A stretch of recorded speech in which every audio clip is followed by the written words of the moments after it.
where does the Messi or the Barcelona passion come from? You would think I support Barca, but the reason why I have these up is just because I honestly have I don't even know where I put them, but I when I You moved probably into have this a bunch of office, them.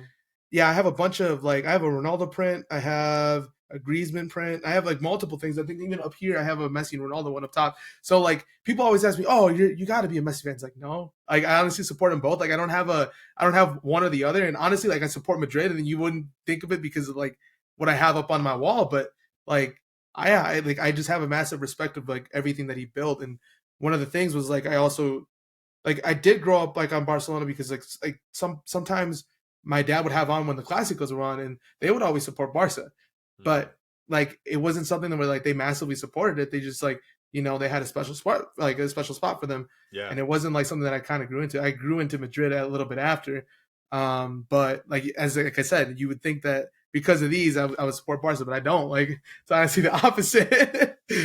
So yeah. people always question me on that. They're like, why do you have them up there? It's like, nah, I just have a massive respect for Messi because he was also one of the players that I grew up on a lot, and he was one of the players that I really respected. And Yeah. when I was younger, like, and I was talking about this to my dad like last week. I was like, when I was younger, like I supported Messi. I thought Messi was better and all this, but as I got older, I started to appreciate Ronaldo a lot more because I found out a little bit more about his story and just how he is as a person and why maybe he is how he is, Yeah. and I respect that a lot just because of Yeah. the hard work that he put in to become the player that he is. Because Messi was kind of gifted all the opportunities. Ronaldo had to work his way into it. So like to see two players like that, and I don't honestly like I know Mbappe and Holland are coming up or whatever, but I don't think we're generationally. I don't think we're ever going to see two players head to head like that in their prime of their careers going at it like that ever again.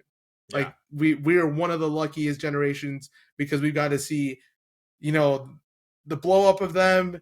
Obviously Messi winning the World Cup this past year, but just the whole like competition. And like you see it now. I think you might also feel the same way, but like the Clásicos aren't the same without Messi and Ronaldo. Like the animosity, just it was all involved in like that.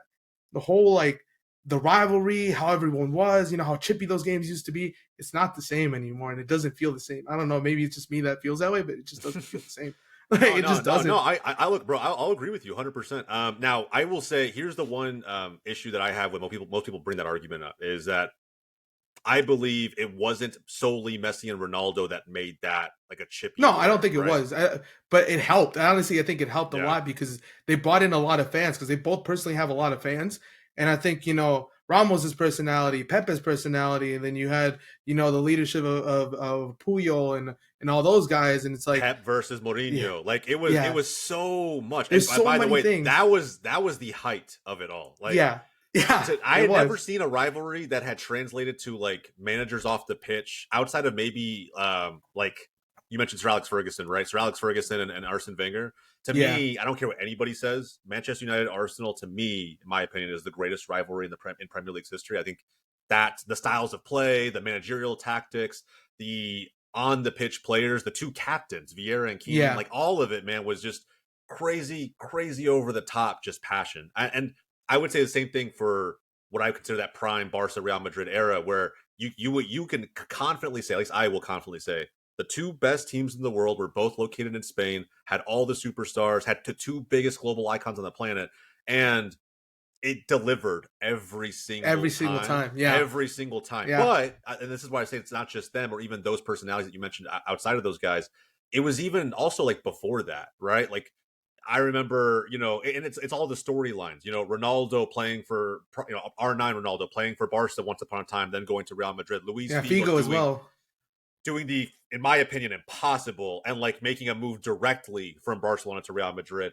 Like all of the bad blood that was spilled, it was like a telenovela. Like it was just like a Yeah, soap yeah. opera, man. Like you couldn't find those storylines anywhere else. And then now you look at it and it's like they're missing more than just Messi and Ronaldo. They're really missing those players. I think Gavi can be one of those players for Barcelona as years go on. Like he's Yeah, just you see chippy it as now. hell. You see it now. He's been getting a Yeah, lot of skin. yeah, he's Even ready this for last it. one.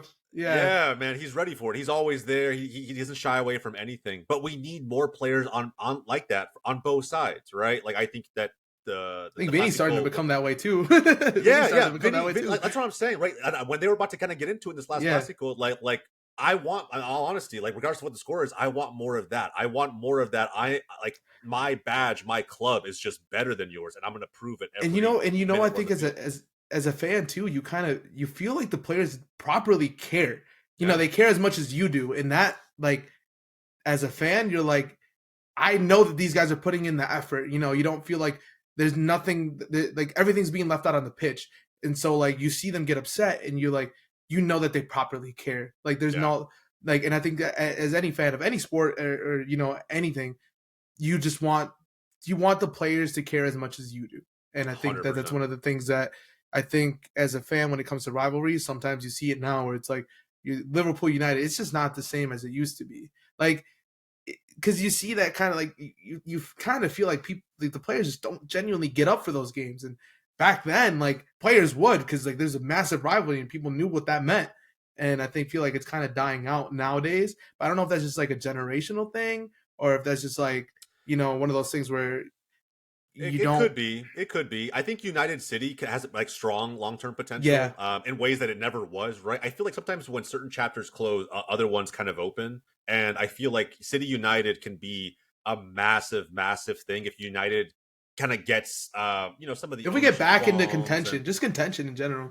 yeah, exactly. But you guys have already proven you can beat City even with the team that you have, right? So if United Yeah, gets a little bit better, it's going to be really interesting to see how that develops over time because it's just been nothing but City for the last 8 or 10 years. So, yeah, it's like it's just I don't know. I think everything is evolving, like you're mentioning. But with that said, I'm really hoping that we can still see the next generations of fans can still see similar storylines based on the ones that like we grew up on, right? And it yeah. made following the game abroad so damn interesting. And what's crazy is that like for a lot of us we couldn't even talk about it with like our friend groups that much, right? Because like people didn't follow it, right? Like No, yeah, my friends didn't know what the hell Barcelona or Clasico was. They just knew I was like, and I grew up kind of in a rural area here in Texas.